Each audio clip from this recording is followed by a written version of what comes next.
In May 1780, a strange darkness fell over New England and parts of Canada. It was a day like any other, or so it seemed, but starting at about 9 a.m., the sky began to darken. And by noon it was as dark as the blackest night. People were thrown into panic. Could this be the apocalypse? Some thought it might be. The year before, the American colonies had declared independence from Britain and were now in the midst of a full-blown war. About 11 o'clock, the sky was quite dark. Not quite so dark as a cloudy day in winter, but darker than any cloudy day I ever saw in summer, she said. I looked towards the east where the sun rises and saw the sky just beginning to lighten a little, but no appearance of the sun. In fact, it happens regularly throughout history, though thankfully, most of the time there are no humans around to get burned up with them. See, in the Great Lakes region of North America, there's something called the firestorm. This is a natural wildfire cycle that's been happening for thousands of years. Every 300 or so years, massive wildfires will race across the landscape, burning everything in their path. Being greatly alarmed, I ran to the door and cried out to my brother, "Come, come. The sun is gone." And while they do cause devastation, they're also necessary for the health of the boreal forests that surround the lakes. As the smoke moved across the country, it interacted with the wind to create all sorts of weird atmospheric effects. The light was diffused in the atmosphere and objects at a distance were scarcely One observer wrote, "The wind at SE carried the smoke off to the southward, which filled the horizon with a dusky haze and rendered the air very close and sultry.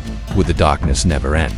What would happen next? Would the world descend into chaos?" People got their first glimpse of the stars, and for a moment, they were stunned. It was like nothing they had ever seen before. The stars appeared more bright and numerous than usual. About 10 o'clock in the evening, the moon shone very clear and bright. If God was letting the sun be covered in smoke, perhaps he was angry at the world and was going to destroy it. All the day and night, the aurora borealis was very visible, which had not been seen for many years past. I have often thought it a miracle that no panic or general distress took place. How dreadful would such a scene have been had it happened in a time of great public calamity or of danger from an invading army. Indeed, it was a season of great public distress. No one knew the fires raging in Canada would block out the sun, or that it would inspire such terror. Our little band of militia were under arms, expecting every hour an attack from the enemy. So whenever there's a big wildfire somewhere, we can track it as it grows and learn how to fight it more effectively. Had the general gloom of that day continued for more than one day, it might have produced a panic, which obscured the face of the sun and cast a gloom over the whole prospect, not unlike what we experience on the approach of a general eclipse. And it inspired all sorts of art, including poems, paintings, and even songs. At times it seemed as though heavy bodies of smoke fell down in rain, which occasioned a momentary darkness as if the sun was totally obscured.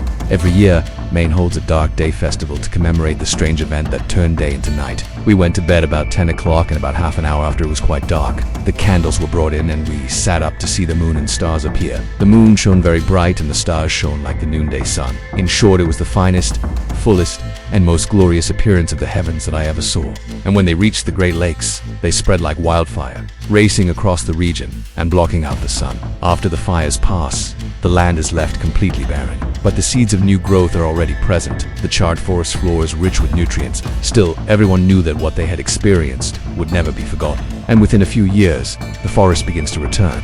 When I look upon the heavens, wrote one person, it appears like the sun is covered with a thin blue, dim, diaphanous cloud that overspreads the whole hemisphere, which renders the sun invisible, yet the heat of it very sensible. He came immediately but could not see any alteration in the sky. I asked him if he did not think it was strange that we saw no sun at noon. Then he seemed to be a little uneasy. But back then, the forests were much less developed, which meant that for some places, including parts of Maine, New Hampshire, and Vermont, the sun was completely covered by smoke. We stood together at the window and observed the sun's absence. The Continental Army was on its heels, and if things couldn't get worse, now the sun was disappearing in the sky. You look up and see no sun, but instead thick smoke blocking out the bright light.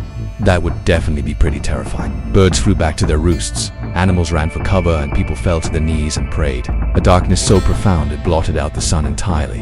What could it mean? It was an eerie sight. There were dozens of settlements in the area at the time, but they were mostly made up of small cabins built from wood. So when the fires swept through them, they were quickly reduced to ashes. One woman would later recall the terror of the day. See, the sun didn't actually go anywhere. It was still shining brightly in the sky. But here on Earth, all the light from the sun was blocked out by a huge cloud of smoke. So what was going on? Did the sun really disappear? Well, yes and no, and here's why. In April 1780, a series of devastating wildfires broke out in the northern parts of British Canada, covering hundreds of thousands of acres.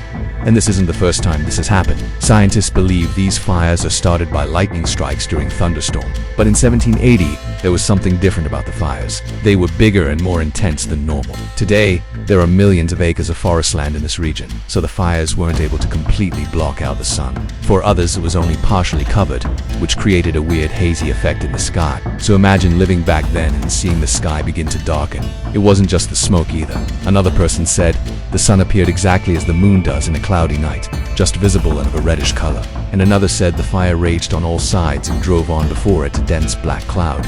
As the sun began to set that evening, people felt even more dread. But as night fell, the sky cleared for the first time in 24 hours.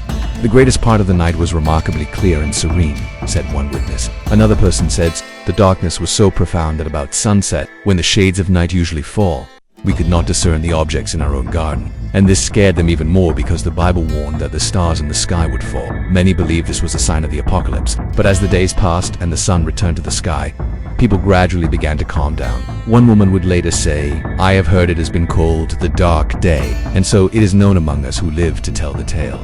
The impact of the dark day was far-reaching. Newspapers would report the event across the colonies and even into Europe.